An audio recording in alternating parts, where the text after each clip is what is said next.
Hi everyone, Tridib here from TGT and welcome to another video. Today Apple released iOS 15.1 to the public. This is available to all the supported iPhones and iPads worldwide at the same time. So if you have an iOS 15 supported device, then just go to settings, then general and then software update, and you should see that update available there. But if you are a beta tester and you have already installed the iOS 15.1 RC to your device, that is the release candidate version, then you will not see this update because you already have the latest version installed on your device. But from now on, if you do not want to get iOS 15 betas and want to stay on public release only, then just remove the beta profile from your device and you are good to go.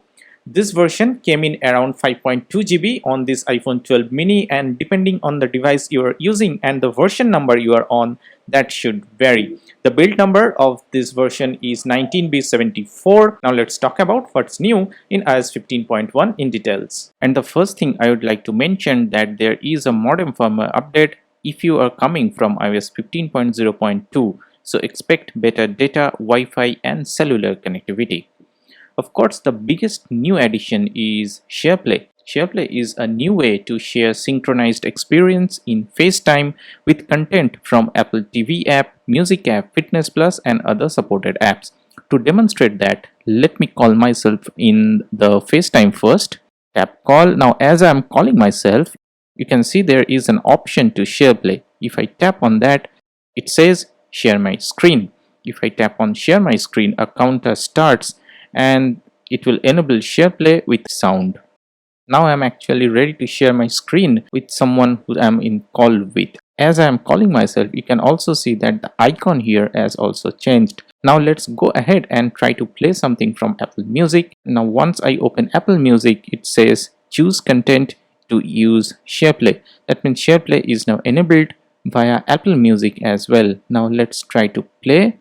As I hit the play button, it's now asking me whether I want to play this for me or I want to do the SharePlay so that I can share that content with someone to whom I am connected or I am calling on FaceTime as well. So that's a very good feature that was announced with iOS 15, but Apple failed to implement it during the iOS 15 public release. This feature is now rolling out with iOS 15.1. In the camera app, ProRes video capture using iPhone 13 Pro and iPhone 13 Pro Max is now enabled. Also, Apple is enabling settings to turn off automatic camera switching when taking macro photos and videos in iPhone 13 Pro and 13 Pro Max. Of course, these are not available here and this is not a Pro device, but if you are using a 13 Pro model, you will find these settings here. In the Apple Wallet app, COVID-19 vaccination card support allows you to add and present vaccination information from Apple Wallet directly. That is to create a health card for the supported countries. This is also available in watchOS 8.1 as well. In the Translate app, there is Mandarin Chinese, that is the Taiwan language support, and also system-wide translation is also available. The Apple Home app now brings support for Matters, new automation triggers based on the current reading of a HomeKit enabled humidity, air quality and light level sensor as well. In the shortcuts, now there is a pre-built action lets you overlay text and images on GIFs, plus a new collection of games lets you pass time with Siri. Now if you have a spatial audio enabled AirPods, say the AirPods Pro, then if you go to settings, then accessibility and then to AirPods, at the very bottom you will see spatial audio head tracking and it says follow iPhone. This option was different in iOS 15.0.2 public release. Now let's play something from Apple Music. Here we go. Now while playing, if you go to the volume option, you will now have specialized stereo tracked. If you tap on that, you have three more options: off, on and head tracked. So that's a very useful new addition.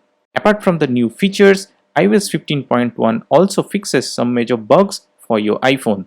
First is the Photos app. The Photos app may incorrectly report storage is full when importing photos and videos.